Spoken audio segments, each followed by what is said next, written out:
It was called the Eternal City, built by blood, ruled by gods, feared by the world, but in the end, Rome didn't fall with a roar.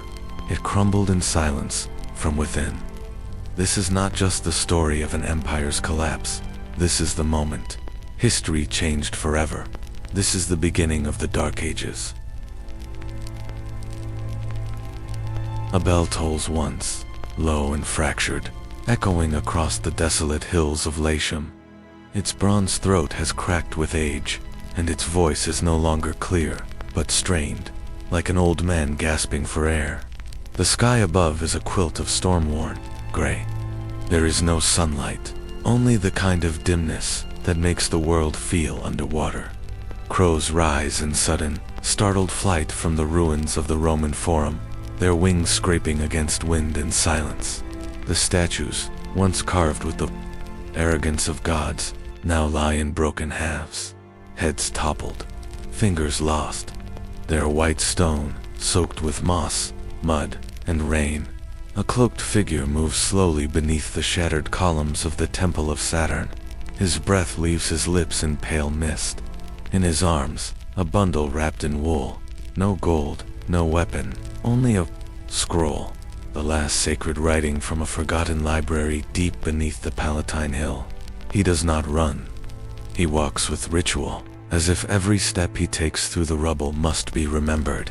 Behind him, the city does not scream as it dies. There is no final roar, no explosion of fire. Rome sighs.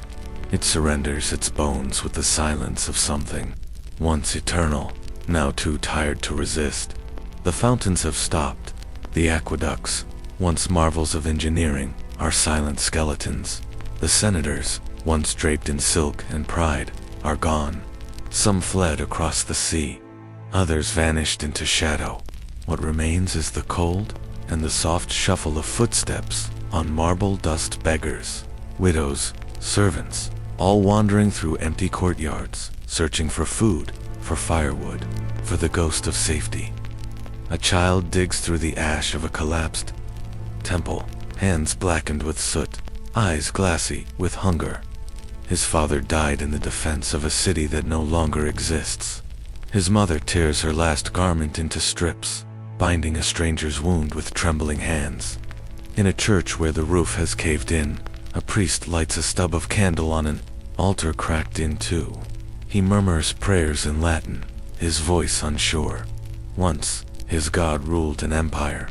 Now, the god must listen in silence. The candle flickers against the wind. The smoke rises in crooked spirals and vanishes through the hole in the ceiling where stars once shone, far beyond the gates. Hooves strike earth. The riders are not Roman. They speak harsh tongues, wear furs, carry axes, and know no law but strength. The Visigoths, the Vandals, the Huns, they were once dismissed as savages. Now they are kings in the ruins of a fallen dream. The roads that once led emperors to glory now carry dusts covered invaders through open gates. Gates left unguarded because the last legions never returned. But within the ruin, something flickers. In a monastery carved into stone high above the Tiber Valley, a monk bends over parchment. His fingers are stiff with cold, but he does not stop. The ink is dark. The script is delicate. He copies words from an older age, Virgil, Cicero, even fragments of sacred law. The world outside has collapsed, but he writes as if it still matters, because memory, to him, is resistance.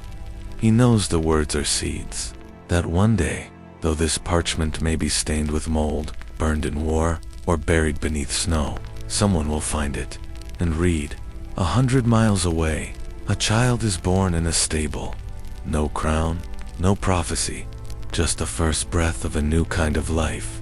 He will grow up in a world without statues or senate halls, without festivals of Jupiter or imperial parades. His mother will speak a broken form of Latin, roughened by Germanic sounds.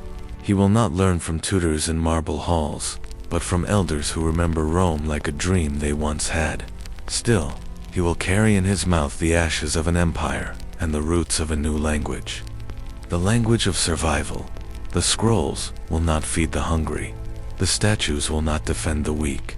But in caves, in candlelit corners, in whispers past, from mother to child, from monk to novice, from soldier to prisoner, the soul of Rome does not vanish. It transforms. It forgets its name, but remembers its fire. The collapse is not the end. It is the falling away of one's skin, so that something harder, leaner, and more enduring might take shape. Rome is no longer a city. It is a memory, a fevered dream carried by refugees and rebels, by healers and scribes. Its stones may crumble, but its symbols remain, in rings passed down, in phrases muttered over graves, in the way a man still stands tall, even when there is no empire to salute.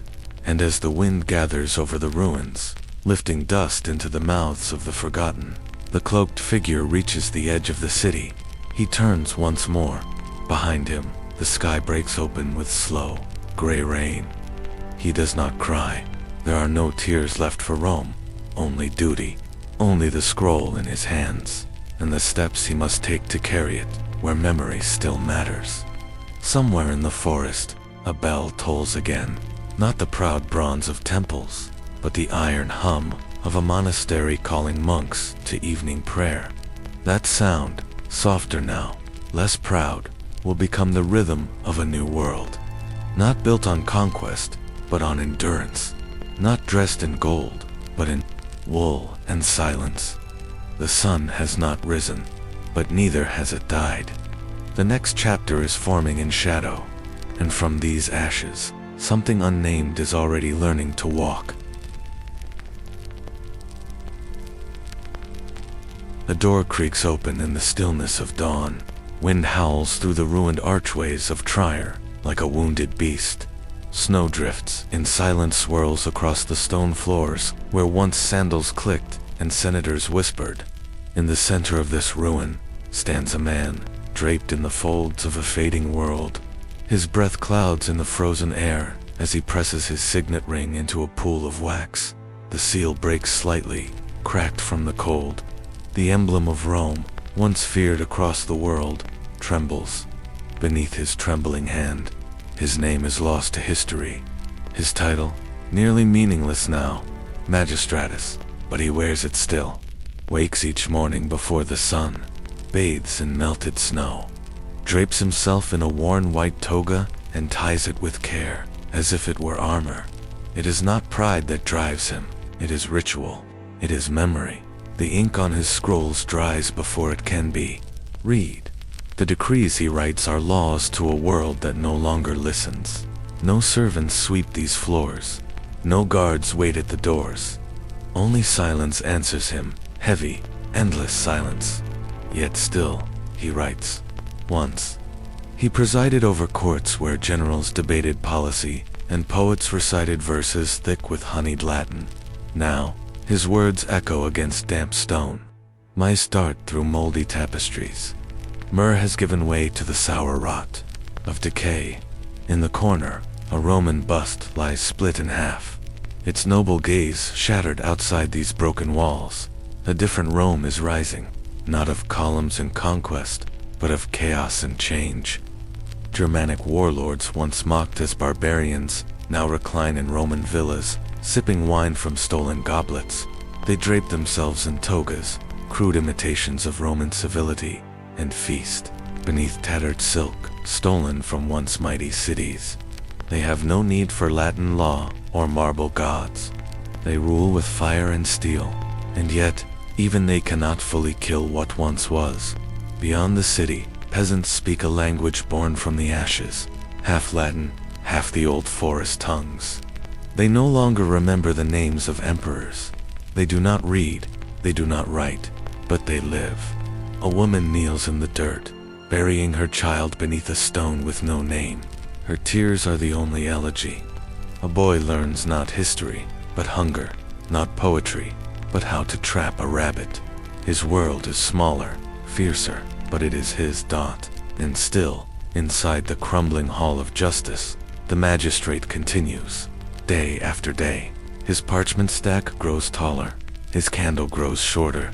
He no longer expects messengers, no longer looks to the hills for reinforcements, but he believes, with the quiet desperation of a man refusing to vanish, that the act of remembering is itself resistance.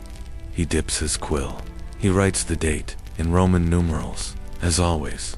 The scroll curls as it dries beside others, each one marked, sealed, and stacked like bones in a tomb.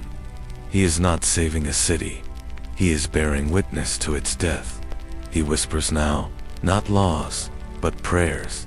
His Latin is crisp, but thin. The syllables echo, then fall flat.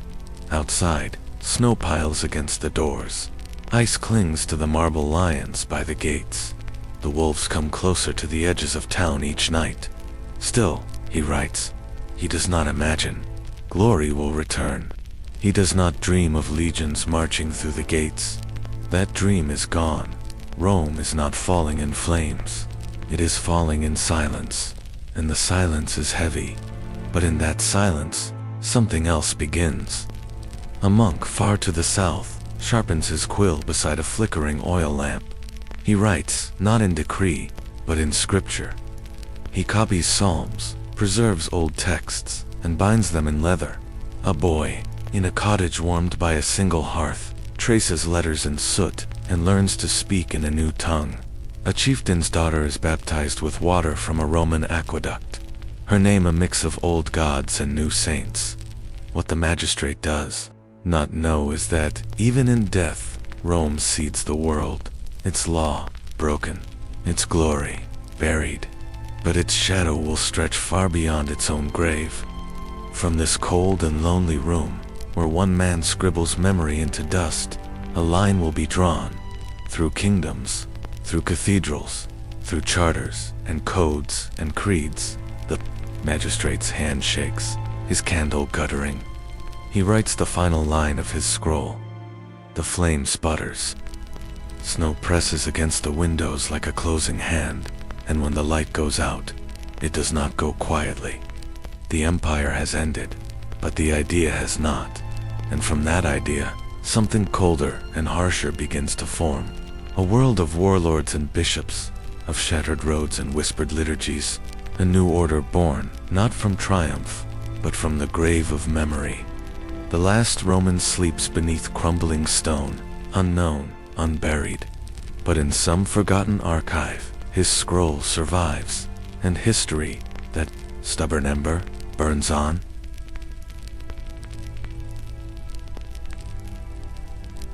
The road to Ravenna groans under the weight of mud, mist, and memory. A pale sun hides behind a sky of lead.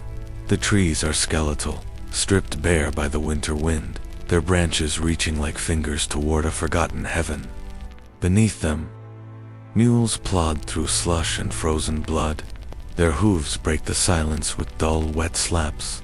Behind them creaks a wooden cart, its wheels coughing against the ruts of the broken Roman road. Inside that cart sits the last emperor of the West, Romulus, a child, no more than 15, draped in too much velvet and too little warmth. He clutches the folds of his cloak with hands that have never known a sword. Upon his brow rests a crown too large, both in weight and in meaning. It shifts with each bump of the road, as if unsure whether to stay or fall. His face is calm, but not with wisdom. With unknowing he does not weep. He listens to the silence of his guards, their eyes fixed on the horizon. To the rhythm of the cart, creaking like a coffin lid. To the forest, cracking under winter's pressure. Every sound is a sentence. Every silence, a prophecy. His father, Orestes, once a general, once feared, now sits in chains. His mother, swallowed by the chaos of retreat, is gone, perhaps dead, perhaps forgotten. There is no senate waiting for them, no golden eagles soaring above. The Roman Empire is reduced to rumors and regrets. It has no armies, only memories dressed in fading uniforms. And now, the last breath of its power will be exhaled before a barbarian who was never meant to rule. His name is Odio. He does not speak Latin with elegance. He does not quote Cicero. He did not walk beneath the triumphal arches or dine in marble halls. But he holds something more powerful than tradition. He holds control, and in this new world, control is the only law that matters. As the cart enters Ravenna, there is no parade, no music, no crowd, just smoke from dying fires and the stench of mold seeping from abandoned walls. The boy looks back once, at the road, at the gray sky, at nothing. No one waves goodbye. Servants pass in shadowed corridors, lowering their eyes, not out of respect, but discomfort. They had once bowed. Now they drift away, like leaves too wet to burn. Inside the palace, decay clings to every surface. Tapestries, once vibrant with tales of Mars and Venus, hang in damp folds. The mosaics, on the floor of dolphins, gladiators, gods are cracked beneath boots that do not care for stories. In a cold chamber, where emperors once received tributes from the edges of the known world, a scribe places a scroll on the table. It is short, just a few lines. A surrender. The boy stares at the parchment. His breath fogs in the cold air. The quill trembles in his grip.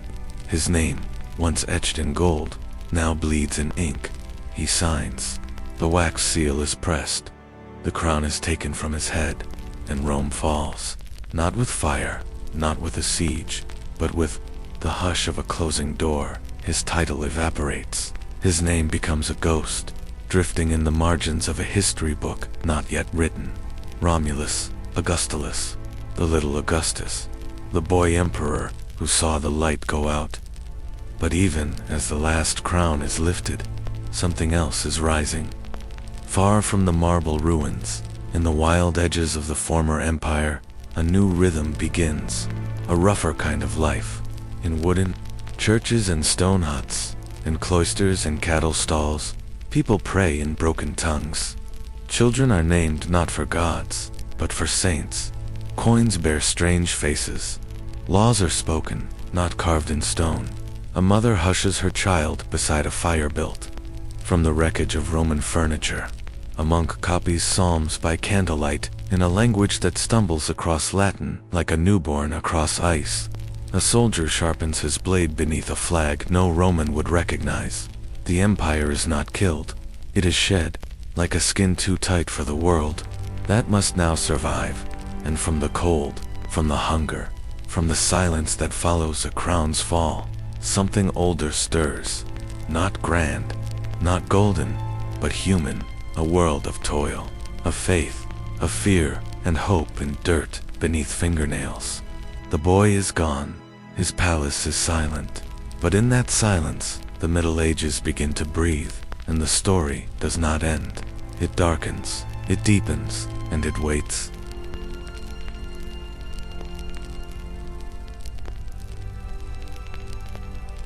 A bell tolls, low and tired, across a rain-soaked hillside.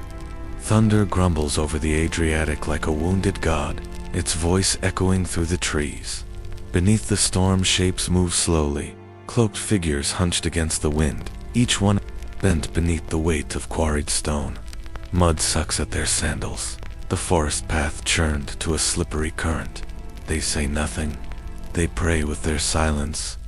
These are not soldiers, not rulers.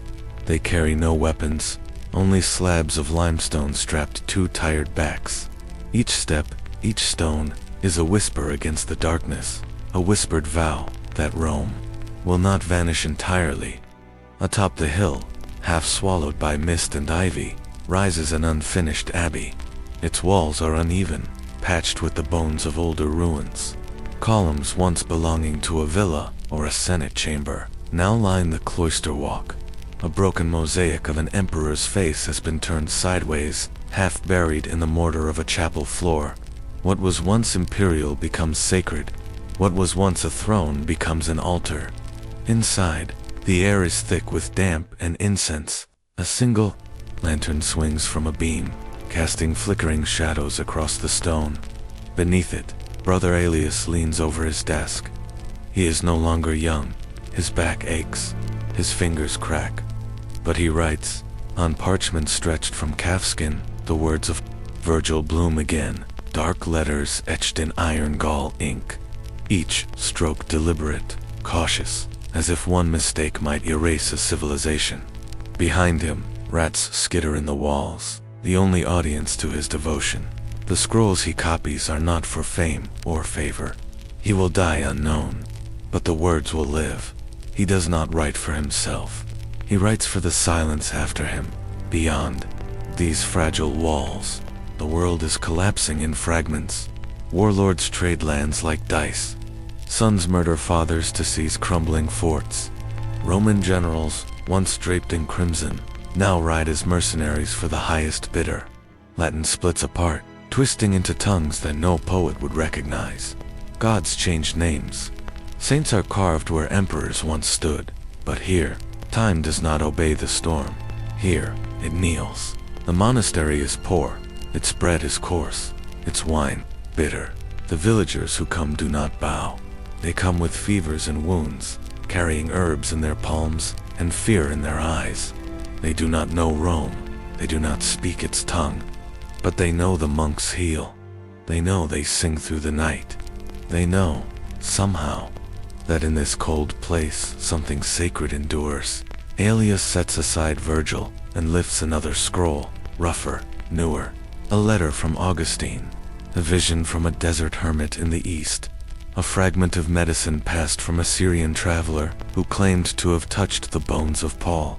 The words do not match.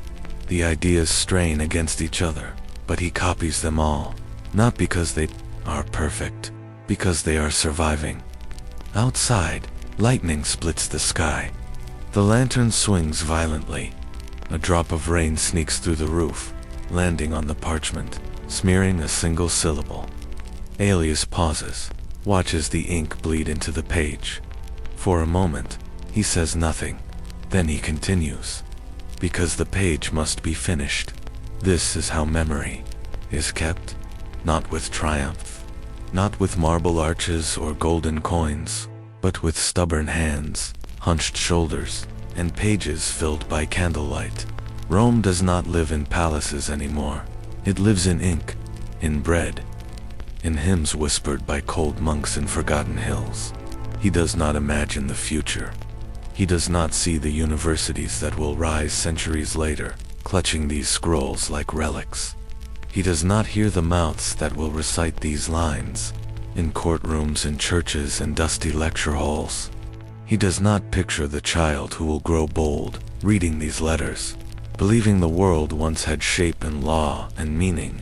He knows only this moment, this storm, this ink, and when his hand finally stills, when the page is filled, and the candle guttering, he blows out the flame and retreats into the dark. Outside, the monastery looms half-built, half-ruined, but real, a testament not to what was, but to what will remain. Somewhere far beyond the hills, a barbarian warlord draws a crude map with ash and bone. Another village burns. Another name is forgotten. But here, beneath stone and smoke, something has been saved. And though the empire has fallen, though its eagle no longer flies, its breath lingers quiet, defiant, in the ink of a monk who refused to forget. In the next chapter, we will follow that breath as it moves through forgotten valleys and restless tribes. We will leave the silence of the scriptoria and walk into the raw dawn of a Europe reborn in chaos.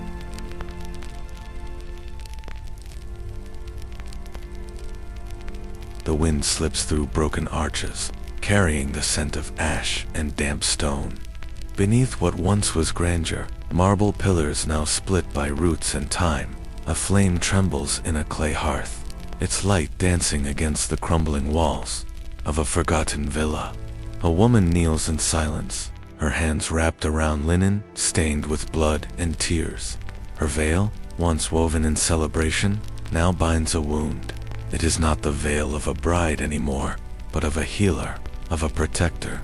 Her son, no older than 10 winters, lies still beside the hearth. His face flushes with fever. His breath comes shallow, each inhale a whisper of defiance against the dark pressing in. Outside, the night is full of hunger. The sound that pierces the stillness is not of wolves but men, men with hollow eyes and rusted blades, driven to madness by famine, lawlessness, grief. No more do the streets echo with the sandals of marching legions. No more do magistrates speak from carved stone thrones. What remains are shadows, stretched long and wide, cast by the flickering remnants of empire. She remembers fountains once, silver streams cascading under moonlight. She remembers poets, garlands in their hair, voices like honey as they read Virgil beneath stars. The sound of lyres, the scent of laurel. Now she stirs barley in a pot, cracked from the earth's own shuddering, the steam rising like a ghost of the life she once knew. Minerva watches from the wall, the goddess of wisdom, painted long ago in brilliant reds and golds. Her face is fractured now, a web of time's cruelty, but her gaze remains. It is not marble or temples that carry a civilization, it is memory. It is the will of those left behind. No physician will come, no guards will ride. The roads are wild, choked with vines and bandits, and the cities are silent, or worse, screaming.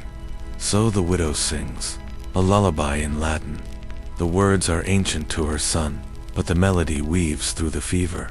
It is not the meaning that matters now, but the ritual, the act of holding on. He mumbles in his sleep, his language rough, born from mingled tongues and fractured bloodlines. He knows not the words of Cicero or the laws of Justinian, but he knows her touch, her voice, the way she folds her cloak over him, like a soldier shielding a standard dot above the hearth. A single key dangles on a frayed cord. It once opened a library, her husband's sanctuary of scrolls and thought. Now it opens nothing. The shelves are dust, the ink long faded. Yet she polishes the brass with a cloth, as if it still holds power. It is not a key to a door anymore. It is a key to remembrance, a silent vow that when the world rebuilds, someone will return for the words. Outside, the old bells no longer toll. The temples are hollow. The gods have either fled or died with their statues. But in this room, this warm, breathing, suffering room, Rome survives. Not in laws or walls or legions, but in care, in a mother's hand on her child's brow, in the stubborn act of staying when all else has fallen away. Rain falls beyond the broken windows, soft and endless. The world is washing itself, erasing borders, drowning banners. But she remains. The fire remains. The whisper of Latin beneath her breath remains. And somewhere in the boy's dreams, though he cannot name it, he carries the echo of a world before. Rune a rhythm older than his tongue, a warmth deeper than his hunger. Tomorrow, he may wake, or he may not. But tonight, the last fire of Rome still burns, not in palaces, not in books, but in ashes and breath. Barefoot in the mud, the barbarian chieftain stands where gods once reigned. Torchlight flickers against a ruined altar, casting shadows across the crumbling stone face of Jupiter, whose jaw is now split by time. Wind stirs the smoke, and rain streaks the marble like tears. Beneath him, the earth is soaked, not in blood, but in the long forgetting of greatness. His cloak is soaked, his boots discarded, his body still aching from the march. But here, in this holy ruin, he does not feel like a conqueror. He feels like a ghost. Behind him, his warriors tear into salted boar, their laughter echoing through shattered pillars. They drink from looted goblets, feast beneath the painted ceilings of a city they did not build. Their fire crackles where once incense burned. Their songs replace hymns. They do not mourn what has fallen, but he does. He was once a sword for Rome, a mercenary. They called him useful, expendable, foreign. He learned Latin at the campfires of generals and in the smoky tents of dying emperors. He watched the coin flow like water, buying off threats, silencing justice. He watched senators kneel to bribes and emperors to vanity. Rome rotted from within, not from his blade. Now, she offers no gold, only silence. The fountains are dry, the libraries burned, and yet here he stands, holding a centurion's sword, the grip worn smooth by another man's hand. A man who once commanded legions. A man now dust beneath this broken basilica. He steps inside. Rain drips through the shattered dome. Pigeons flutter in the rafters where choirs once sang. At the center, a mosaic half buried in mud shows Christ, with arms outstretched, eyes raised toward heaven, unblinking amid the ruin. A priest remains, cloaked in rags, his body trembling in a darkened corner. He clutches a cross not in defiance, but in fear. The chieftain approaches, sword sheathed. He came not to Rome, not to Christ, but to something older. A question. What is power, he wonders, when the mighty forget how to wield it? What is empire, when there is no one left to care? The priest says nothing, but his silence is heavier than prayer. Later, the chieftain gathers. The scribes, those few who still know how to count, how to mark the seasons, how to write what has been lost. He does not order new banners. He does not declare a kingdom. He demands roads be cleared, wells uncovered, grain shared. Some call him mad, others call him savior. He calls himself nothing. His warriors resist. They came to plunder, not to pave roads. They scoff at his orders. Some whisper that he has gone soft, bewitched by Roman ghosts. But he does not answer with rage. He answers with stone and shovel. With bread handed to orphans. With fire rekindled in hearths that hadn't burned. In years, no throne awaits him. No crown fits his brow. His power is not forged in glory, but in ash and necessity. At night, inside a simple tent beneath the ruins, he unrolls a single scroll, yellowed, creased, nearly crumbling. It holds the names of Roman generals, men whose statues once lined marble halls, men who rode in triumph through golden gates, men who thought themselves eternal. He reads their names, slowly, reverently, like a dying man clinging to scripture. Scipio, Aurelian, Stilicho. He does not seek to become them, he seeks to remember, because memory, like fire, must be fed, or it dies. Outside, wolves prowl the hills, their howls swallowed by the wind. The land groans under the weight of forgetting. But in one tent, by one flame, a former enemy speaks the names of the dead, not in mockery, but in mourning. And somewhere in the silence, something ancient listens. He does not rebuild Rome, he cannot, but he binds its wounds. He teaches his sons to count in Latin, to write with trembling hands on stolen parchment. He shows them how to mend a road, not for glory, but so others might travel in safety. He keeps no court, only fire. This is not conquest, this is remembrance, and in that remembrance, something stirs, not empire, not dominion, but the faint echo of civilization, flickering like a torch in a cave, uncertain, but alive. The scroll remains on his table, the names, fading. He will read them again tomorrow, not to claim their legacy, but to prove it ever existed, because even giants fall, and sometimes, the task of carrying the flame does not belong to kings. It belongs to those who were never meant to rule. Those who saw the bones of greatness and chose to honor the dead by keeping the road lit for the living.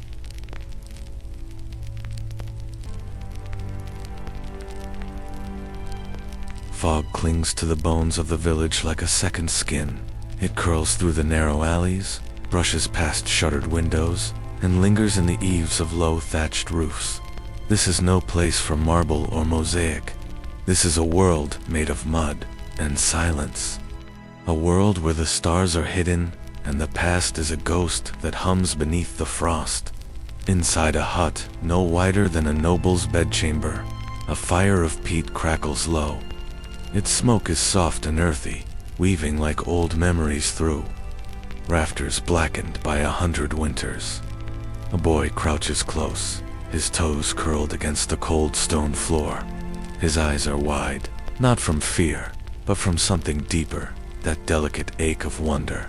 Beside him, wrapped in wool worn thin by time, an old woman sits hunched. Her back bends with the years, but her voice stands tall. It is not the voice of a peasant. It is the voice of memory, of things once seen, of things still sacred. She speaks not of saints or miracles, but of roads, of bridges that spanned rivers wider than this whole valley, of aqueducts that sang water across deserts, of cities whose walls rose so high they caught the dawn before the countryside did. She speaks of a place called Rome, a name that stirs the smoke like a spell. The boy has never seen a city. He does not know what marble feels like beneath the feet, or what wine tastes like from vessels shaped like urns. But in her words, he walks the 7 hills. He hears the roar of a crowd, as if it were wind rushing down the mountain pass. He smells parchment burning in a library he never touched, and still he mourns it. Her fingers, cracked and calloused from years of spinning wool, rest gently over his ears, not to block out sound, but to keep them warm. She speaks slowly, not because she forgets, but because each word is heavy with reverence. She speaks of emperors and senators, of laws that once bound the world like thread through cloth, of a calendar that named the months like blessings. These things no longer matter in a village of bark and bone, but in her voice, they do. In her voice, they live again. A dog barks in the distance, chasing shadows no one else sees. Chickens rustle in their roosts. Outside, the wind scratches at the door like a hungry spirit. But the boy does not hear. He is in Rome. He is in the Forum, beneath pillars older than memory. He's watching the past unfold, line by line, from the lips of the only historian this village will ever know. In the corner of the hut, barely lit by the flame, stands a small wooden cross, hand-carved, worn smooth, where fingers have touched it during prayer. Beside it, on a ledge of stone, lies a single coin, bronze, dulled by time, but unmistakable in its origin. The face of a forgotten emperor still visible beneath the tarnish. It is not just money, it is an heirloom, a relic, proof that once this world was bigger than mist and mud. The boy lifts the coin in his small palm. It is colder than the night. He turns it slowly, studying the shape of the head, the faded Latin words that ring it like a whisper. He does not know what they mean, but he repeats them aloud, softly, like a prayer, a phrase the old woman taught him when the stars were clear. He does not understand, not yet, but one day he will teach it to his daughter, and she, in time, will whisper it to hers. The words will survive, even when the roads crumble. The woman smiles, though her eyes glisten, not from sorrow, but from the weight of remembrance. She knows she will not see another spring, but the empire she carries is not stone or steel. It is breath, it is story. It is the hush between sentences and the flame that refuses to die. She pulls the boy close. He leans into her shawl, the fabric smelling of smoke and time. The fire hisses as a log shifts. Embers scatter, tiny stars across the floor. One glows longer than the rest, holding its light, then fading into ash. The empire is gone. Its legions are dust. Its libraries are ruins. Its gods are silent. But here, in this forgotten village wrapped in fog, it flickers still, not in marble halls or golden crowns, but in the eyes of a child, in the tremble of an old voice, in the silence before sleep. Tomorrow, he will chop wood. He will herd goats. He will never leave this valley. But tonight, he is roaming, and somewhere far to the south, beneath collapsed domes and broken colonnades, ivy climbs over statues whose names no one remembers. The wind moves through empty corridors, carrying with it a boy's voice, speaking a language long dead, still echoing, still alive. And so, the empire that once ruled the world now survives in whispers, not in thrones or armies, but in the worn hands of a grandmother, in the quiet awe of a child, in the fragile stories passed from tongue to tongue across fading generations. What? Rome built with stone, time now carries in memory. A coin tucked behind a curtain, a phrase with no translation, a story told beside a dying fire. This is how empires endure, not through power, but through remembrance. The world has turned. The cities are silent, but somewhere, beneath a roof of thatch, a child still listens. And tomorrow, that child will remember.